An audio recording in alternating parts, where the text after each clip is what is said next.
Accessing archived data. Greetings, programs. Welcome once more to the world of the grid. I won't waste your time explaining how much I love the Tron franchise and how you should all indulge in its media. I will simply direct you to my other Tron-related videos. There they are. Go check them out. Today is the day we talk about Tron's one and only television show, Tron Uprising, starring Elijah Wood, no less. This video is going to be split into multiple different parts, talking about all the primary elements of Tron Uprising. What we'll be talking about is the animation, the voice acting, the music, the plot, and the episode quality. As we did with Tron Ares, let us begin by examining what Tron is most well known for, the visuals, or in this case, animated visuals.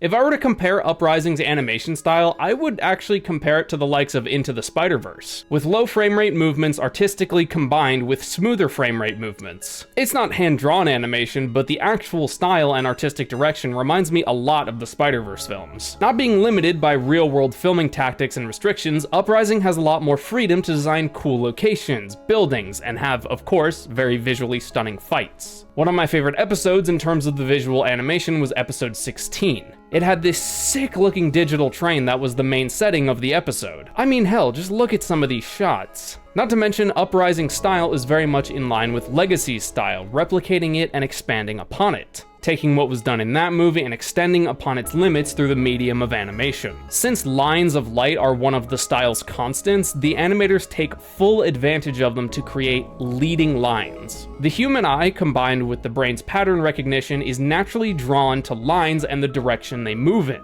There are countless examples of leading lines being used in clever and sometimes subtle ways that enhance the experience without you ever realizing it. Back to the train episode, there are these shots on the top side of the train that implement a very clever technique of focusing the viewer's attention. The characters and the light shown onto them are very clean and solid, not being overly detailed, which leaves room to create and implement detailed backgrounds with all kinds of particle effects and depth. With the simple, clean lighting and character designs, it creates a great contrast. Your focus will be on the characters because they stick out from the background, but the background still looks like it belongs. And outside the cities of the grid, it's extremely dark and stormy. And the few episodes where we see the wastelands are, in my opinion, some of the best looking episodes in the show. It's all dark and dreary in the background where our characters are shining and just covered in light. And when the battles get started, it turns into a vibrant dance contrasted against a dim and desolate environment. And of course, this simplicity turned into elegance has another trick up its sleeve: the usage of negative space. With all the characters wearing black suits for the most part and the constant nighttime state of the grid, negative space can be used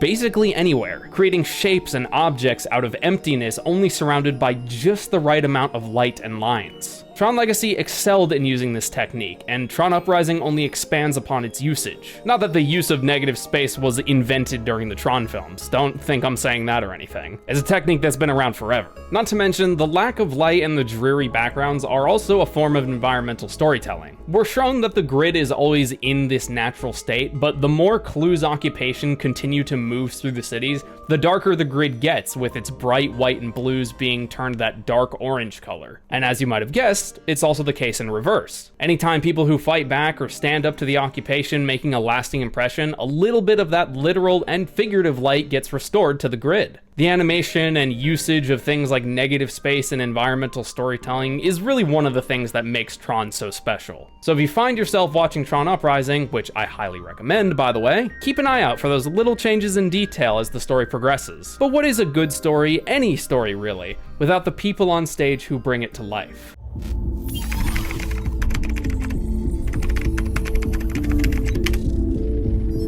Tron Uprising features some pretty unique voice acting. It also features both the original VA for Tron himself and, of course, the beloved Elijah Wood as our main character. Why is the voice acting unique, I hear you ask? Well, it's more so the circumstances that make it unique. See, if you've watched Tron Legacy, you'll know that programs have little alterations such as pitch shifts and robotic sounding effects over their voices. Same thing applies here in Uprising. As a result, most voices for most characters have some kind of digital jazz to them, if you will. Adding voice effects like this are usually for emphasis in small self-contained scenes in most other media. But if you're doing this technique for the entire duration of a movie or show, it comes with high risk and high reward. If the voice changes are even just a little bit off or sound just a little bit out of pitch, either too high or too low, it can clash with the actor's performance, causing certain lines and moments to feel off and carry less weight. But if executed correctly and done on a mass scale, it creates something special. Each program in Uprising has some sort of unique voice quirk. Some are more noticeable than others, but as you watch the show, you'll familiarize yourself with each character's voice alteration,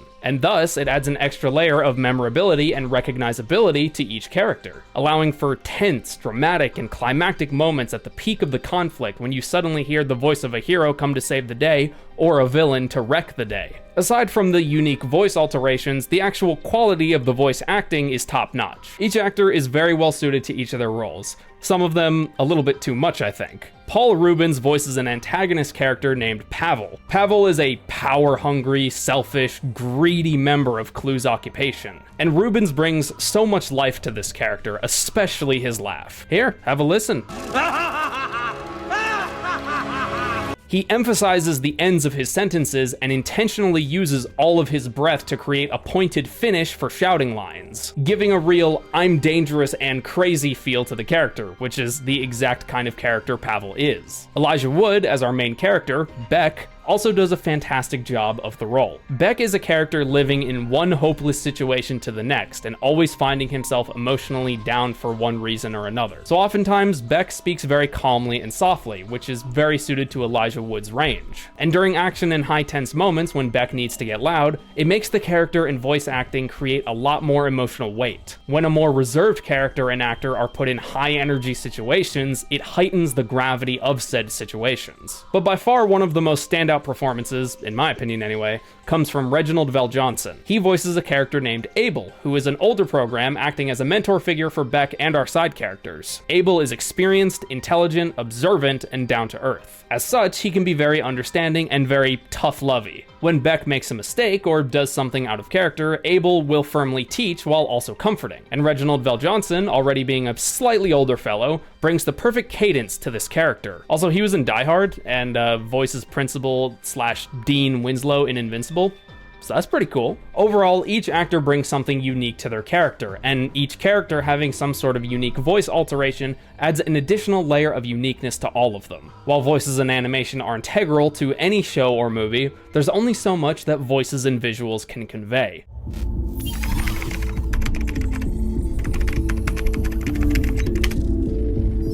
The music of Uprising is very reminiscent of and is clearly inspired by Daft Punk's score for Tron Legacy. We hear remixes and motifs of their songs in the score for Uprising. But don't think it's all just a giant love letter to Legacy. Uprising brings more than enough originality to the table when it comes to its soundtrack. While Legacy's OST had a very dystopian, cyberpunk, and tragic ending type of vibe, Uprising's OST feels more hopeful in many of its tracks. Whenever big moments happened for our heroes in Tron Legacy, the music allowed you to appreciate their victories, but always reminded you that the clock was ticking. And that of course paired very well with the narrative. Uprising of course has moments like this in its score, but there are also tracks that are solely for celebrating and cheering on our heroes. Being a TV show, it has the flexibility and time that a movie doesn't to take moments to stop and increase the intensity of moments, be it a big win or a big loss. I'm not really a music person in the technical or analytical sense, and I usually struggle when it comes to the music portion of the breakdown in these videos. But here's what I can say about Tron Uprising's OST with definitive certainty.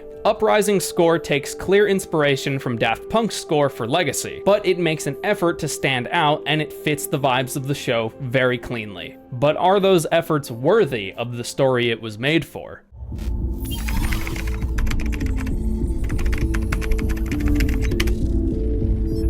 Tron Uprising takes place during the dark ages of the grid, where Clue is taking complete control of every sector, every city, every nook and cranny he can see with his own 2 eyes. And our story follows a young program named Beck, a talented mechanic, good with the joke, good with the disc, and he's good with his friends. That is until Clue's occupation shows up in Argon City, our primary setting. The soldiers immediately take control of the disc training platforms, and as Beck's friend Bodhi attempts to protest, one of Clue's soldiers de-reses him with no mercy, thus giving Beck his catalyst for becoming the next Tron. It starts off as a simple act of vandalism on the giant statue of Clue in the city square, but it quickly ramps up in tension as Beck is chased down by an elite soldier. Beck did what he did while masking his face and wearing Tron's symbol on his chest as a sign of resistance, and that got the occupation's attention. Or so Beck thought anyway. He explains his story to this hyper-elite Blackguard soldier that caught him, and for anyone who's seen Legacy already,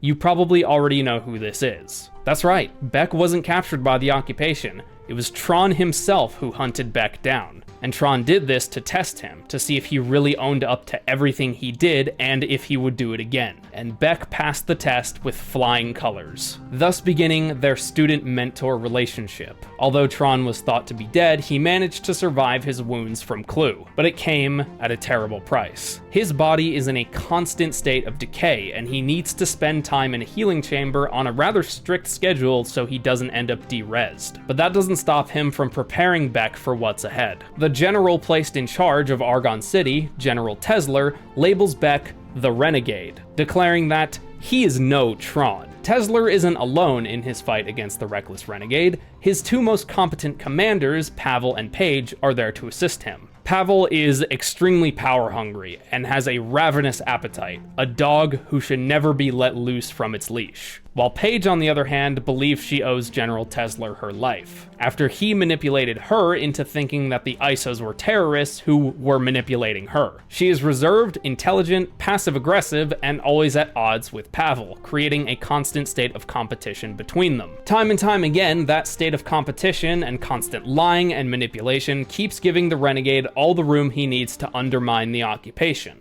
But it's not all sunshine and rainbows for Beck either. He gets tricked, he gets trapped, he gets hurt and betrayed, and loses people close to him. But through all that struggle, he learns how to handle himself and starts being able to see when others are making terrible mistakes, including his own mentor. When Tron gets wind that Dyson, one of Clue's right-hand programs, is coming to Argon, Tron loses all of his senses of logic. Dyson used to serve under Tron in the glory days of the grid, but when the time came to choose, Dyson showed his true colors, and they are a most sickening, deep orange. Tron's rage and his need for revenge overtakes all of his senses, and he disregards his own health and Beck to try and de-res Dyson. If it weren't for Beck's determination and will being stronger than Tron's desire for vengeance, Tron would have thrown away the entire revolution and his own life in one fell swoop. Tron took great pride in his student that day, as when your student begins to teach you, you know that they are truly almost ready to become the master. But the darkest hour was yet to come, as Tron's health continued to deteriorate, the healing chamber no longer having any tangible effect. Beck, determined to save his teacher and friend, concocts the riskiest plan he's come up with yet. Clue is sending a new, state-of-the-art super recognizer to Argon City. On board this colossal juggernaut of a ship is a reprogramming factory, able to reprogram and restore the code of existing programs. Even though Clue reigns supreme and unchallenged over the grid, he still cannot create programs of his own. That power remains with the users, but he can destroy and repurpose them. And Beck plans to use Clue's own weapon against him. If Tron is captured, he will be taken to the Super Recognizer and reprogrammed. Before the reprogramming can begin, however, Tron's code will have to be stabilized. In other words, he'll have to be healed first. If Beck can successfully interrupt the process right after the stabilization completes, but before the reprogramming starts, Tron will be back to full strength. And Tron, with limited time and options, has no choice but to put his faith in his pupil. Beck faces many difficult trials and moments on this mission, such as coming face to face with an old friend who's been reprogrammed by the enemy, making Beck vulnerable and almost costing him Tron's life. But in the end, Tron is healed and doesn't fall to the enemy's reprogramming. The Super Recognizer crashes, and Tron and Beck emerge from the rubble surrounded by countless numbers of Clue's soldiers as the programs of the grid watch on from the sideline. At least, For a moment they do. One of Beck's friends, Mara, steps up and declares that they'll have to go through her if they want to get to Tron and the Renegade. Then Zed, another one of Beck's friends, also steps in to defend them. Then more and more and more programs come to stand with Tron until Clue soldiers are all but outnumbered, and they have no choice but to retreat. With that, the Uprising begins. And that, my friends, is a summary of Tron Uprising's story. A story about oppression, about tyranny, about loss. But so too is their hope, change, and unity amongst programs in the end. All the programs in Beck's life play a significant role to both Beck and the Renegade. While Beck is the Renegade, he must remember he becomes someone else to them when he puts on that suit. Seeing Beck and his friends struggle under the occupation, struggle with each other, and struggle to even stick together during the darkest hours leaves you hoping with all of your heart that they'll stand tall. And in the end, that's exactly what they do.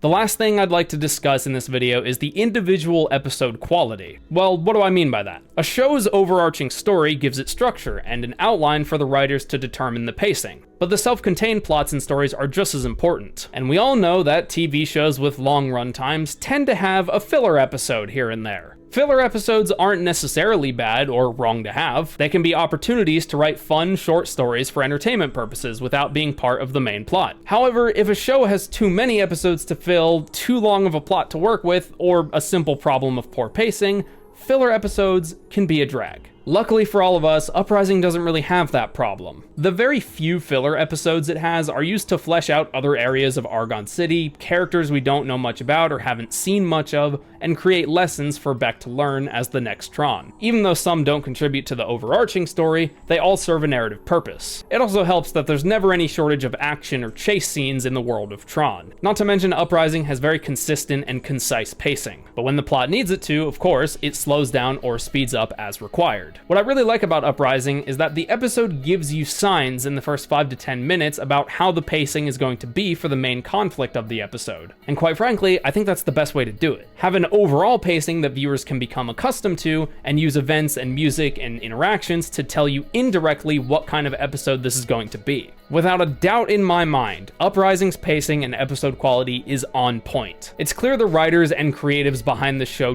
deeply cared about the world of Tron and the characters they've made for this show. The passion and attention to detail is absolutely gushing out the limbs. And honestly, that's what it really comes down to.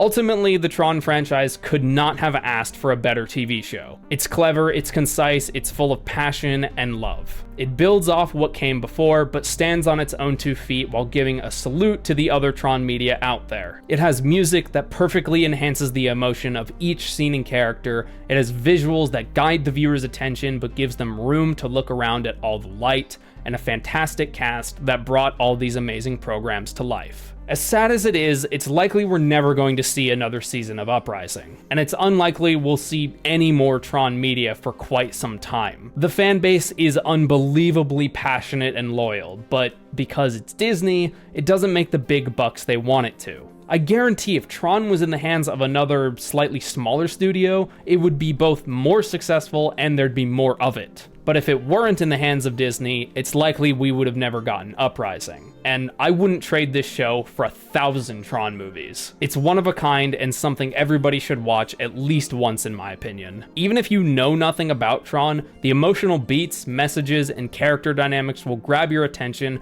and create unbelievable investment. My passion for this franchise will only even dwindle a smidge when I'm 6 feet under. The world of Tron is unlike any other, and it's a world that I implore all of you to immerse yourself in and share it with others. Go spread the word, programs. Tron lives.